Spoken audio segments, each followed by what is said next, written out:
নমস্কার, আপনারা দেখছেন তুহিনার হেলদি রান্না। আজ আমি নিয়ে এসেছি একটা দুর্দান্ত স্বাদের মিষ্টির রেসিপি। আজ আমি তৈরি করেছি রাঙালুর ল্যাংচা, যেটা খেতে অত্যন্ত সুস্বাদু আর একদম নরম তুলতুলে।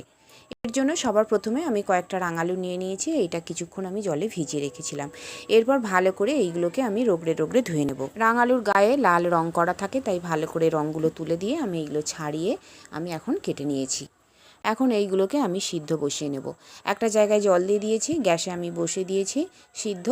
আর এরপর আমি এতে দিয়ে দিলাম একটুখানি নুন। এখন আমি একটা চাপা দিয়ে দেবো যাতে ভালো করে এটা সিদ্ধ হয়ে যায়। বেশ কিছুক্ষণ পর চাপাটা খুলে নিয়ে আমি গ্যাসটা অফ করে দিলাম।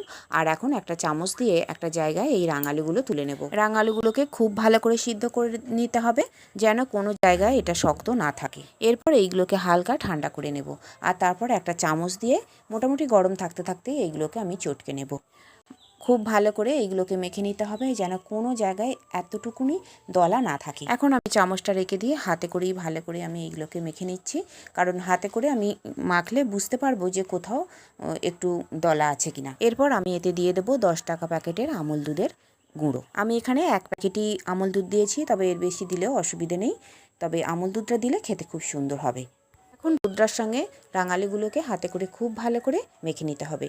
মাখার প্রথমটা একটু এটা চ্যাটচ্যাট করবে বা বেশ নরম থাকবে, কিন্তু এটা ধীরে ধীরে এটা টেনে যাবে।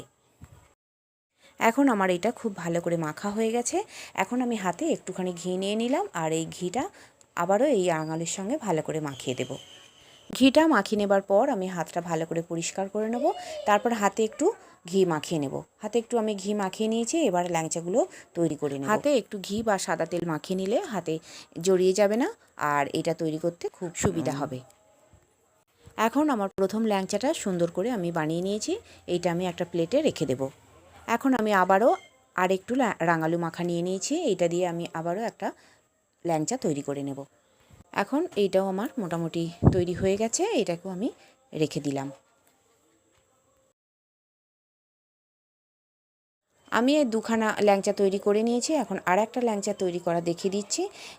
ভীষণই সহজ ল্যাংচা তৈরি করা। আর এইভাবে আমি সব কটা ল্যাংচাই তৈরি করে নিয়েছি।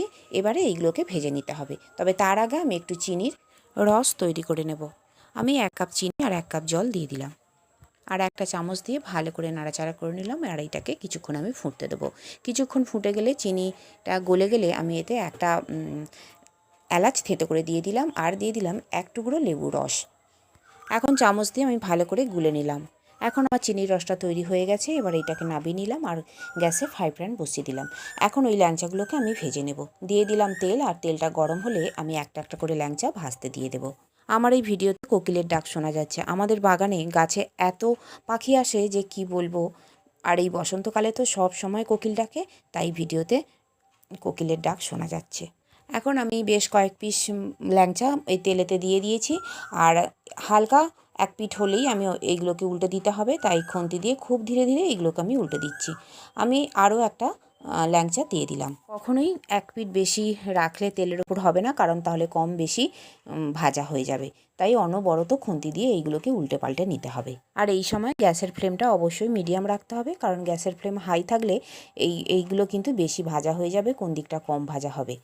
বন্ধুরা, এই ভাজার সময় আমার একটা ভুল হয়ে গিয়েছিল। ভুলবশত কখন আমার ক্যামেরাটা অফ হয়ে গিয়েছিল আমি বুঝতে পারিনি। আর তখন ল্যাংচাগুলো ভেজে আমি সরাসরি মিষ্টির রসে দিয়ে দিয়েছিলাম, আর এটাই আমি দেখাতে পারিনি, তাই আমি এটা দেখিয়ে দিলাম। এখন আমি সেকেন্ড ব্যাচের ল্যাংচাগুলো ভেজে নেব। একটা একটা করে আমি সেকেন্ড ব্যাচের ল্যাংচাগুলো সব তেলের উপর দিয়ে দিলাম, আর এইগুলোকে আমি খুব ধীরে ধীরে সাবধানে উল্টে পাল্টে নেব। আর গ্যাসের ফ্লেমটা অবশ্যই মিডিয়াম করা থাকবে, আর কখনোই কিন্তু 1 পিঠ বেশি ভাজতে দিলে হবে না, অনবরত উল্টে পাল্টে যেতে হবে। এই সময় বাজারে প্রচুর পরিমাণে রাঙালু আসে, আর আমাদের বাজার থেকে তো রাঙালু কিনবেই। আজকে এই রাঙালু দিয়ে আমি রাঙালুর ল্যাংচা তৈরি করেছি।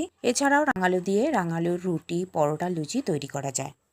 আর এই রাঙালুর প্রত্যেকটা রেসিপি সুস্বাদু, আর একবার খেলে কিন্তু প্রত্যেকটাই বারবার খেতে ইচ্ছা করবে। এখন আমার এই সেকেন্ড ব্যাচের ল্যাংচাগুলোও ভাজা হয়ে গেছে। এবারে এইগুলো আমি একটা ছাঁকনি দিয়ে তুলে একদম মিষ্টি রসে দিয়ে দিয়েছি। এখন মোটামুটি 30 মিনিটের মতো এটা চাপা দিয়ে রেখে দেবো, যাতে এর মধ্যে মিষ্টির রসটা ঢুকে যায়। কিছুক্ষণ পর আমি চাপাটা খুলে নিলাম, আর চাপাটা খুলে চামচ দিয়ে এবারে এই প্লেটের ওপর একটা একটা করে আমি এই ল্যাংচা তুলে রাখবো। আর বন্ধুরা, আমার রান্না যদি ভালো লেগে থাকে আর যদি নতুন নতুন ঘরোয়া অথচ সুস্বাদু রান্নার রেসিপি পেতে চান, তাহলে আমার চ্যানেলটিকে সাবস্ক্রাইব করুন আর পাশে থাকা ঘন্টাটি বাজিয়ে দিন। আর লাইক, শেয়ার, কমেন্ট করতে কিন্তু একদম ভুলবেন না। তৈরি হয়ে গেল আমার দুর্দান্ত স্বাদের রাঙালুর ল্যাংচা। আর আমার রান্নাটি দেখার জন্য সকল বন্ধুদের জানাই ধন্যবাদ। ভালো থাকবেন।